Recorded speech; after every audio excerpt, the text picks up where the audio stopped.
fire alarms. So as you see, fire alarms we got all smoke alarms, fire alarms, different types like that. So we're going to be talking about this because few years ago, if you go back and listen to one of our About the House shows, we did a small segment on this, on alarm systems, but now this is going to be a little bit more detailed than what we had then.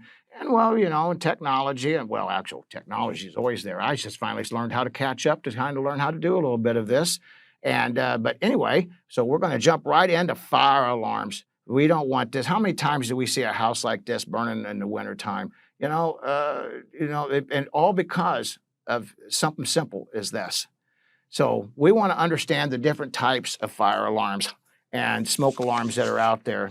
So with winter season happening and we got all these different threats and such, we want to make sure that we understand. Now, we all know that the best way of starting this is we change our batteries out of and that's always a great way, and test it, and then you get that. But so you don't need this radio show for that. But you want to know about what type of alarms that you have. But there are several different alarms out there that are detecting for fire, for smoke, and we want to talk about that. Also want to talk about some of the alarms that are actually being called back and with the radioactive material. Yeah, isn't that crazy? Radioactive material in our fire alarms. Who would have ever guessed? So we want to jump right in here. We start talking about the atomization smoke alarm, the pros and the cons. And with that, because this is a great system, but there are some things happening in this industry that I think we need to be paying attention.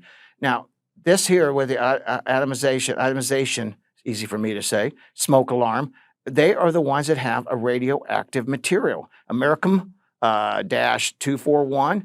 And what that does is when the smoke enters the chamber of our smoke alarm, it disrupts the electrical current and triggers the alarm that you're actually starting to have a fire, which is great because like for garages or something like this, but that's for fire.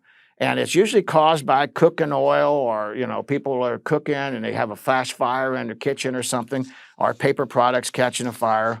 But the benefits of this is that these alarms, the smoke alarms, they cost very little.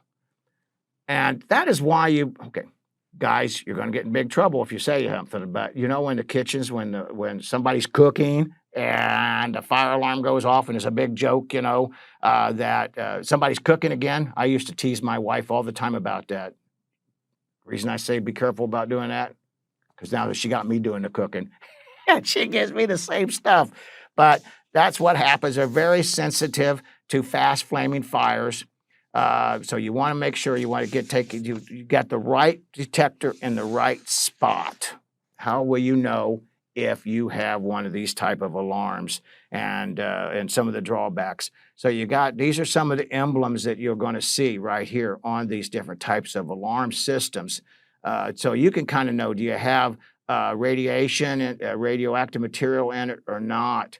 Now, as you can see, some of these they're being recalled back, but because they are a problem. So they pick up, this makes them less effective at detecting fires because, for cigarettes or for electrical wiring, most of your itemization smoke alarms have a higher likelihood of false alarms. Now, that's a false alarm if it goes off into the kitchen, and that's why you don't want it. But it's caused from steam from cooking or dust or even insects. Insects. Now, I never knew that until I did the research that insects getting inside the chamber could also give it false alarms. That is a problem. Here, look here. This is what you're looking for. See this emblem right here? This emblem right here is the emblem that we have that tells us exactly what kind of radioactive material it is. So look on your alarms and see. And here's some ID numbers and things that you could be looking at to help kind of figure out which ones is what you have. But now, this is the one that I did not know about, and these smoke alarms, they're actually being recalled. So it is very important that you take a look, and this is kind of how to look for it, and you can pull it all up and learn more about that yourself. But I think that that's very important that we know. Now, radiation, I want to talk about the radiation a little bit, about that radon material inside of that, because, we live in a world, there's a lot of radiation, and we're going to talk about that on other alarms in it too, further along. But, radiation's not always a bad thing, but if it does break or if there's any of this kind of material get down, it is hazardous waste, and you don't want your children and you don't want your dogs or your cats or anybody, getting into it. So that's really more of why I'm interested in putting forth and wanting you to think about the radiation, radioactive material inside of it. So with that, we move on to the next one. So that's your ionization system. We're going to move on here to, and I got a note right here that they're being phased out, which I already talked about there. And, there's so many problems with them, with moving them and transporting them and yada, yada. So, but how do you do it? Well, if you have that, you got the radiation emblem and that always on it. Make sure you pull it up because they are the cheaper ones. Heck, I didn't know that. I put these things up countless times. I never knew the difference. Let's talk about the photoelectric smoke alarm system. And they're a lot, I think they're a lot better at detecting slow burning fires that may smolder for hours before they actually have the fires, before it pops up and it bursts into flames. And these alarms, actually, they use light to detect the smoke. Unlike the atomization detectors, these are less prone for false alarms. And they work that way because of lights aimed at the sensor. If smoke enters the detector, then it scatters the light and the sensor activates the trigger alarm. And that's kind of important to have, especially in areas, like in a garage where you might have I hate to say it, but maybe you might have some oily rags or something there that may be caught, it's laying there smoldering or something.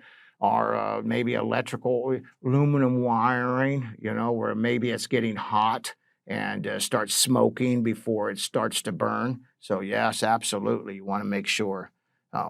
Hey, let's go into understanding the pros and the cons of these photoelectric smoke alarms.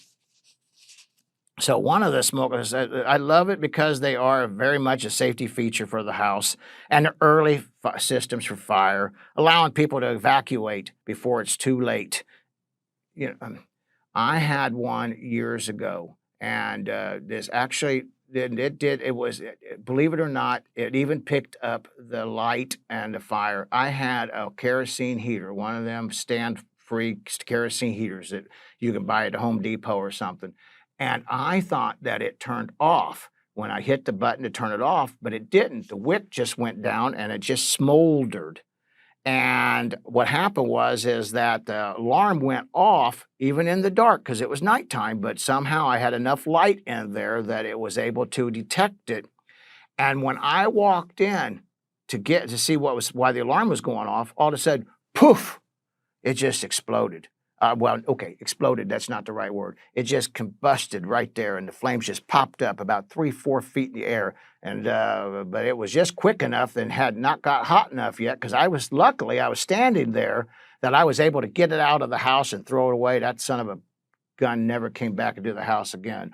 But candles are another way. People sometimes think their candles get put out and they don't at night. I bought a house a few years ago that somebody had a candle that had smoldered and then somehow went down and got into some papers or something. Anyway, I got a good deal on the house, but it had to be totally rebuilt. So that's a bad problem, and you want to make sure, especially if you got children or pets or something.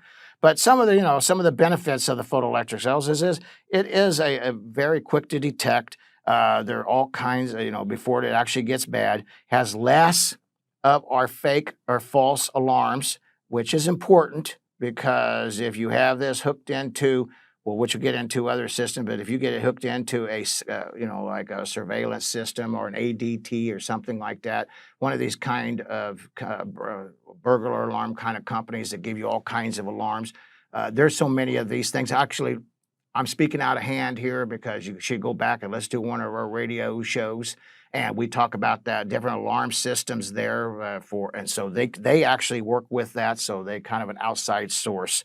But that's a great thing. Also, they're better for large spaces, photoelectric smoke alarms, because this how they're designed instead of small little areas. So if you got like a great room down in the basement or something like that, whereas it's they get picked that up. And they have a longer lifespan. I really didn't realize on smoke alarms that we had differences of life expectancies. I know everything has a time and its life, but I didn't know that some of them was only for a year or two. That is why sometimes when you get these alarms, you just don't ever quit beeping. You ever have one like that where it just beeps and beeps and beeps? You change out the battery and it still keeps doing it. Well, then you just know you got a bad one, and you probably got one of the cheaper ones. So that's a bad problem here with that. So you want to make sure that you get that taken care of. Also, well, what are some of the drawbacks? We've heard some of the good stuff of it. Well, some of the drawbacks of that is that they're slow, that they are slow response to flaming fires because they're more for smoke.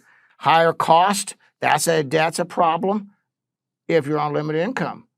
But so that's a question. Higher cost, is that really a problem? I don't know. I think that if your life is dependent upon it, maybe a few extra dollars is really worth your while, don't you think?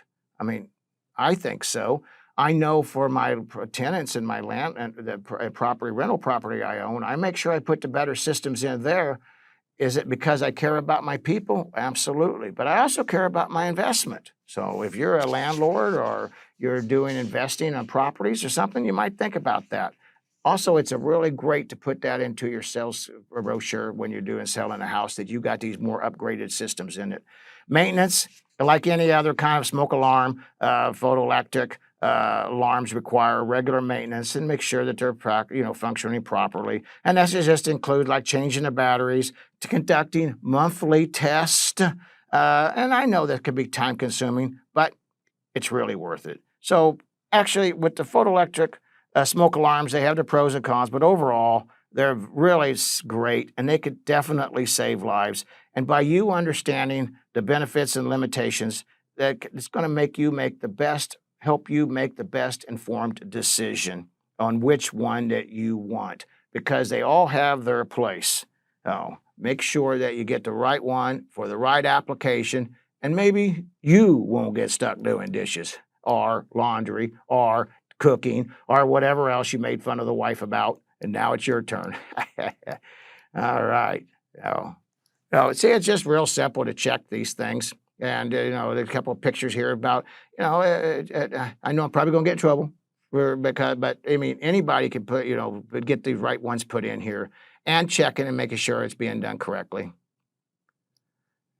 Something I do want to talk about before we leave this section of it, and that is making sure that, this is something a little bit out of just smoke alarm, but just fire safety, home safety, and make sure you do have an evacuation plan set up. Talk to the family, go through the system, and make sure you got some ideas of what you want and how you want it done, how you want to get out of the house, where you're going to meet when you get out of the house. You can get all this stuff from the fire districts or anything. And actually, they probably got a lot more on how to take care of it than what we're going to hit onto the show. But it's really worth your time to make sure. So we have dual purposes, fire and smoke detectors. And I want to talk a little bit about that also.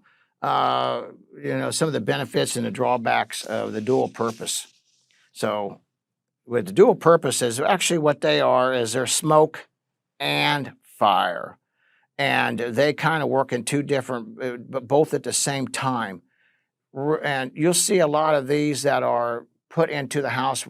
When we build a new home or we do an addition or we do anything like this, we're always, the codes have been for maybe 20 some years now, 30 years, that we're supposed to have not only battery backup, or that are hardwired or they're electrical wired. And the reason that they have both into electrical wiring and the battery backup is because in case of power goes out and we don't have any electricity in the house, well, now that's even more of a problem, because now we're probably burning candles or alternative systems of heating and lighting, and that could cause even more troubles. So that's why they are the battery backup. And you don't have that on your standalone, your just that you go buy in a package with the battery only. So that's really good to know. Then have that wherever you can. So think about that. And the dual sensitive, they use both ionization and photoelectric sensors at the same time. Now, what I discovered was that these dual purpose systems, yes, they have atomization. Remember, we talked about that earlier. But you want to make sure that we put these time in areas where traditional smoke detectors would be used, like in the hallways, living rooms, bedrooms. You can put them in the kitchens. That's awesome. And they work continuously.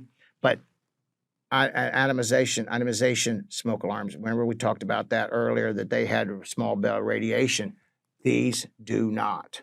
At least the ones that I know of do not have that radioactive material. But once again, open it up, take a look at it, make sure if you have that emblem or not in there, and then you'll know whether it's supposed to be, if it has that in it, because it's the law. If there's radioactive material in it, you're supposed to know. And then we talk about our evacuation, and that's, like I said, you want to make sure it's all taken care of. And some of the drawbacks with this is that, you want to make sure there is some drawbacks. There's drawbacks to everything. But these detectors are more expensive even than the traditional smoke alarms. And because they are wired into your home, they may need to have professional installation. Now, actually, it's just a few wires. I think it's simple, but if you're scared of electricity, you really want to get an electrician to take care of it. And then overall, the dual-purpose smoke alarms can provide an enhanced protection.